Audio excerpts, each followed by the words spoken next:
প্রধানমন্ত্রী শেখ হাসিনা উনি যখন আসবেন, এই এনসিপি এবং জামাতের বিচার হবে।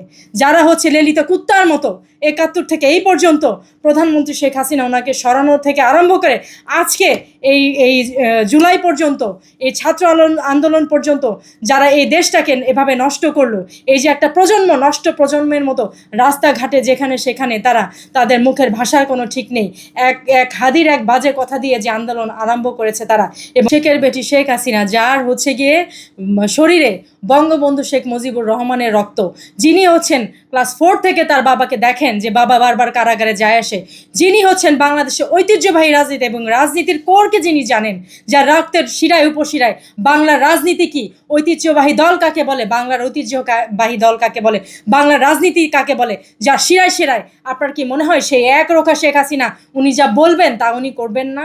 এবং উনি একরোখা হলেও বাঙালির জন্য ঠিক আছে।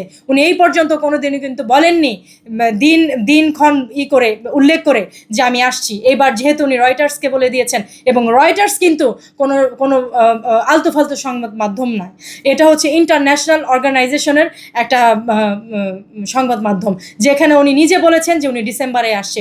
উনি আসছে মানে উনি আসছে, এবং এর আগেও হতে পারে, এর পরে হতে পারে। এখানে মিথ্যা বা ভ্রান্ত ধারণা বা রয়টার্সকে গিয়ে কোনো রকম কোনো দেওয়া, ইন্ধন দেওয়া যে ওনারা যেন সারা বাংলাদেশের কোথাও যেন এই সংবাদ প্রচার না করে, এগুলি করে কোনো লাভ হবে না।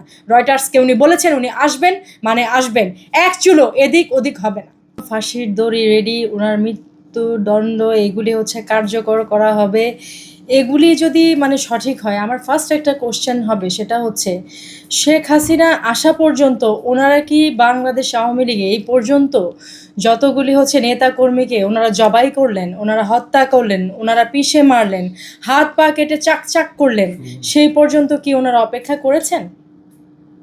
তাহলে আমার কথা তারা যদি ওই পর্যন্ত অপেক্ষা না করতে পারেন, এদের যদি এভাবে করে নিষ্পেষিত করে মারা হয়, তাহলে প্রধানমন্ত্রী শেখ হাসিনা উনি যখন আসবেন এই দেশে বীরের বেশে, তাকে কোন আইনে এবং কোন কানুনে তাকে ফাঁসি দেওয়া হবে এবং কোন রায় কার্য করা হবে? এই ফার্স্ট কোশ্চেনটা আপনাদের মাধ্যমে আমি, যারা এই কথা বলে, এনসিপি হোক, জামাত হোক, তাদের কাছে আমি কোশ্চেনটা ছুড়ে দিলাম। আর সবচেয়ে বড় কথা, তারা যে প্রধানমন্ত্রী শেখ হাসিনা আসবেন, তারপরে যে ওনারা গিয়ে তার জন্য রায় কার্যকর করবেন, তাকে কারাগারে পুরে দেবেন, তো কারাগারে পুরে দিবেন, সাথে তার গিয়ে লাখ লাখ নেতাকর্মী, তাদেরও তো কারাগারে পুরতে হবে। এবং সবচাইতে বড় কথা যেটা, রেজিস্ট্রি খাতায় কি মামলা হামলা, ওনারা কতটুকু জায়গা নেবে রেজিস্ট্রি করার জন্য?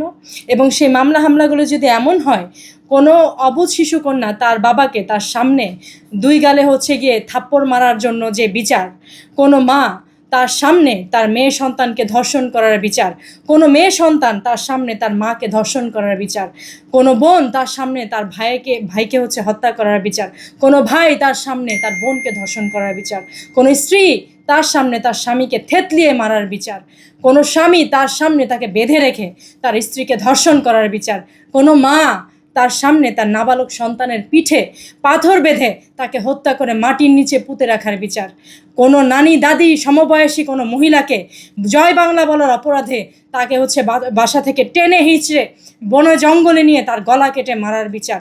কয়টা রেজিস্ট্রি খাতায় তারা বিচার করবেন, তারা রেজিস্ট্রি করবেন? এই প্রশ্নটা আপনাদের মাধ্যমে তাদেরকে আমি ছুড়ে দিয়ে গেলাম। তো তারা যে বলছে বাংলাদেশের দণ্ডবিধি আইন 302 ধারায় তারা যে তার বিচার করবে, সেই একই দণ্ডবিধিতে তারা এইগুলির কি বিচার করবে? এবং আপনার কি মনে হয় যে ওই দিন বাংলাদেশের জনগণ যে বাংলাদেশের আইনের বিধিতে 302 ধারায় কি বিচার হবে, সেই কারাদণ্ড, মৃত্যুদণ্ড, সে আশায় থাকবে? উনি যেদিন আসবেন, আমি স্পষ্ট ভাষায় বলে দিতে চাই, লাউড অ্যান্ড ক্লিয়ার, সেদিন জনগণের বিধানে। এবং এই কথা শেষ পর্যন্ত আজকে শিক্ষামন্ত্রীকে নিয়ে বাজে কটু মন্তব্য, তাদের যৌক্তিক চাহিদাগুলোই তারা এই বাজে কথা ছাড়া বলতে পারছে না আপনার ইলেকট্রনিক মিডিয়া, প্রিন্ট মিডিয়ার সামনে। তো এইগুলির যৌক্তিক দাবি এবং যৌক্তিক বিচার আমি তাদের কাছে চাইব। তারা শেখ হাসিনার গলায় দড়ির যে গিয়ে কি একটা একজন দিন বললেন যে দড়ির মধ্যে নাকি মাখিয়ে সেই দড়ি শেখ হাসিনার জন্য রেডি করছেন।